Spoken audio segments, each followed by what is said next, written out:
Hey everybody, it's Jason Blaha here, and today I thought I would give you guys a bit of an update and an explanation of what it is that I'm doing at this phase in my training right now, because it is kind of a variation of conjugate, and it does kind of incorporate a few different things, and so people are curious what I'm doing and why I'm doing it. For those of you who like these type of videos, though, please remember to click like down below. It would be greatly appreciated to offset the dislike, so if you do that, thank you so much. But over to the point. What I'm basically doing is taking a play off of certain people like J.M. Blakely saying we don't need speed work, things like that.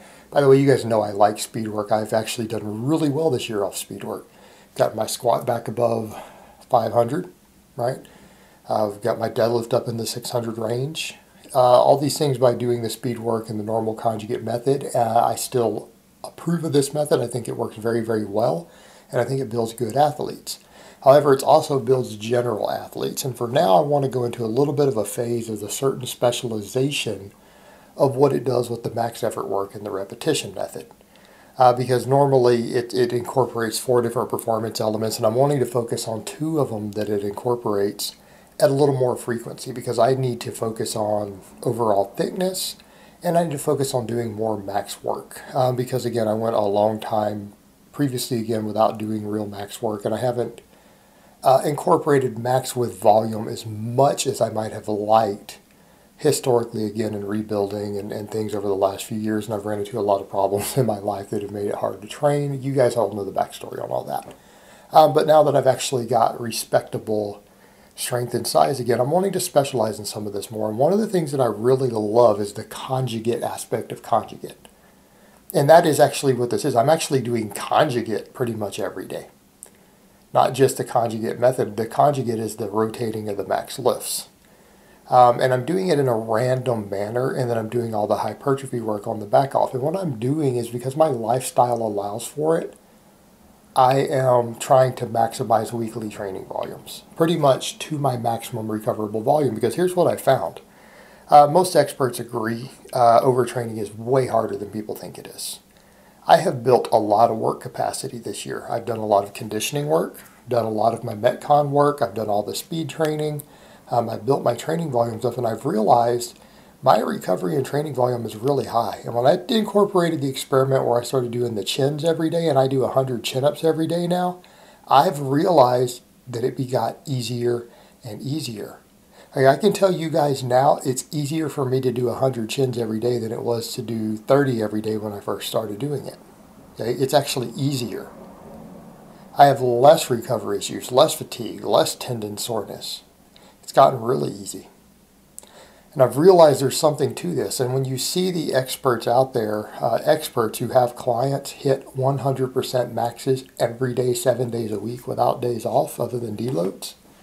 And these are PhDs who are doing this with athletes, who are doing studies on it, and they're having good success. You combine that with the fact that our training volumes are buildable, recovery and work capacity are buildable, and we can tailor our lifestyles around it, I'm in a perfect situation. Now, I do take deloads. But there's other reasons going on with my deloads besides just my training. There are times when I take time off from all work. And people probably realize that. When I deload, you notice I don't record videos. I don't get in front of a camera. I step away from my work completely during deloads. My clients have learned to deal with this. They know this, and we schedule around it. But outside of the deloads, yeah, I'm pretty much hitting it like 7 days a week again now. And I'm using a random max system. And the reason for that, you've seen guys like Jamie Lewis and their Chaos and Pain, and they had this whole idea of a lot of times just not even figuring out what lifts you're going to max out until you get to the gym. That works. And you notice guys like Louis Simmons or a lot of coaches who do the conjugate, they don't tell the guys on the team, the guys showing up to lift, they don't find out a lot of them what they're going to max until they get there. Why? Well, by me using a random system, and people have seen the spreadsheet, I've shown you guys a spreadsheet. I saw someone say, Jason, that's really complicated. No, it's not. It's not. It's a list. There's nothing complicated about a list with a number 1, 2, 3, 4, 5 next to it. That's not complicated. And I walk over to a random number generator, and I had someone say, man, how did you find a random number generator? Could you teach me? Where do you get one? You go to Google and type random number generator in Google, and that's how I found one. Okay. And then I saved the website. So I can go do it anytime I want. It's in my favorites on my browser.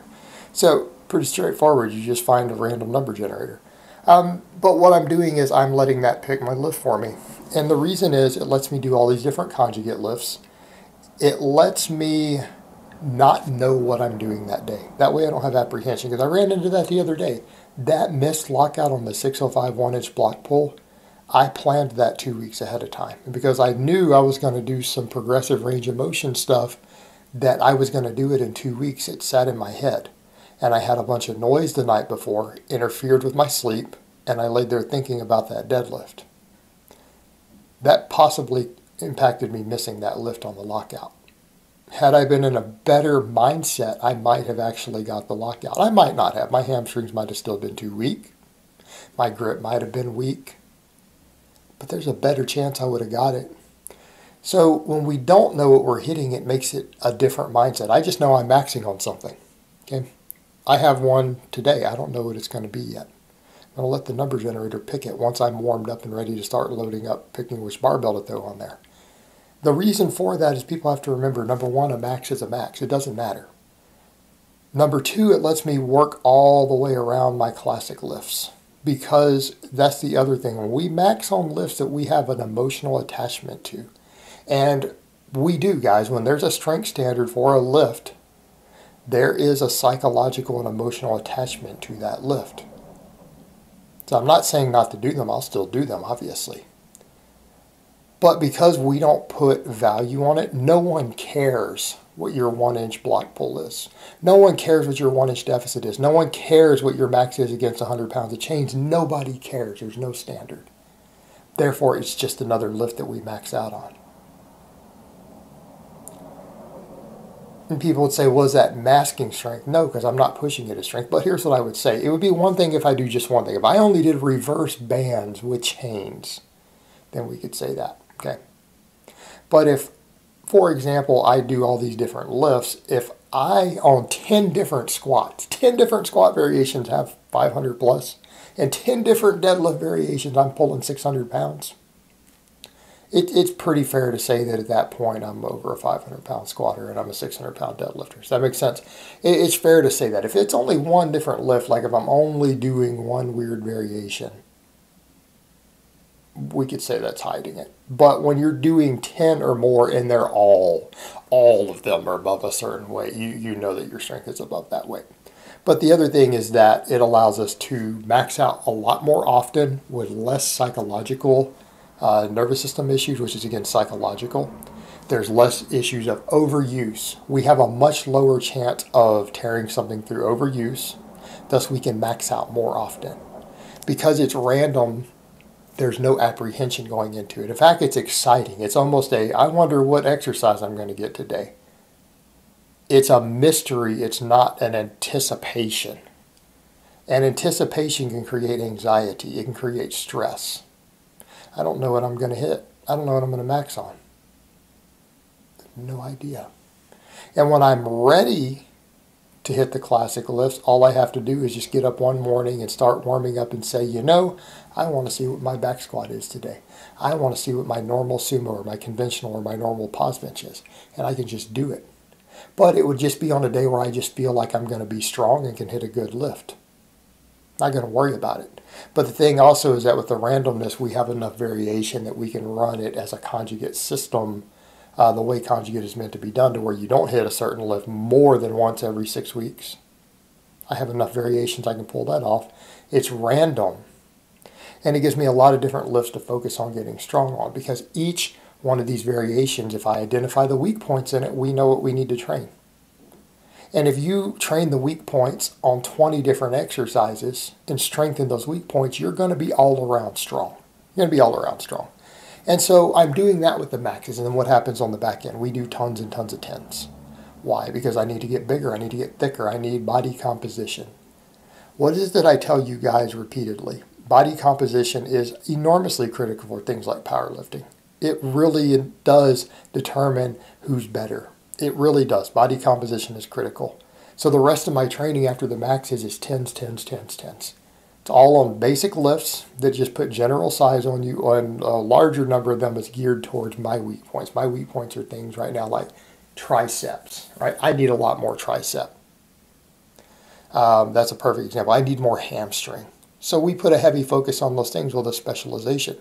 But tens, lots of tens, volume, volume, volume. Volume for hypertrophy, building thickness. So essentially what I'm doing right now is very high intensity, high volume, high frequency, with a focus on maximum strength and on hypertrophy. And it's a lot. It's a pretty difficult system. But when you factor in that besides that, all I'm doing is things like grip work, my 100 chins every day. I can get at least 9 hours of sleep every night. I have plenty of food. I have low stress, low anxiety in my life. I think I can pull this off right now. And so it's going to be a fun experiment, and it's basically just taking half of the week of the conjugate method of saying, okay, I'm just taking my normal Monday and Tuesday, and we're just going to run it all the time, repeatedly, and use a random system to pick some max lifts. And when we look at that from a recovery perspective, we know that psychology is part of recovery and overtraining. That is an absolute fact. Every expert knows that. By removing the anxiety of the max lifts, because I don't have to think about ahead of time what I'm going to do, it picks it, then I start setting up. It brings the level of stress even lower. And then it turns into just fun. Oh, what weird, interesting lift am I going to get today? And because it doesn't matter, when we're dealing with max strength, a max squat is a max squat, a max deadlift is a max deadlift. They all train you to find your groove and to push maximally. Okay, they all do. Everything else that we get from it just comes down to at that point of, is everything hypertrophied enough? So it balances these things out. And again, it really doesn't matter, because if I get really good at 10 different squats, 10 different deadlifts, 10 different presses, I'll be all around strong anyways. I'm not that worried about it. It all carries over. As we saw this week, even with the other squat, right? You guys saw that reverse band squat. I haven't done any squats other than a box. I hit a pretty good lift on that. Having done no back squatting of any type without a box. And I did it in an awkward manner with the bands pulling me at a weird angle. Still hit a good lift. So the system all works, and hopefully people realize that. And it'll be fun. It'll be different. It'll give the viewers something interesting and fun to watch. And I'm going to have fun doing it and continue to get strong and jacked. All right, guys, well, that's really all I have to say on that today. I hope it's been informative, and I will talk to you guys next time.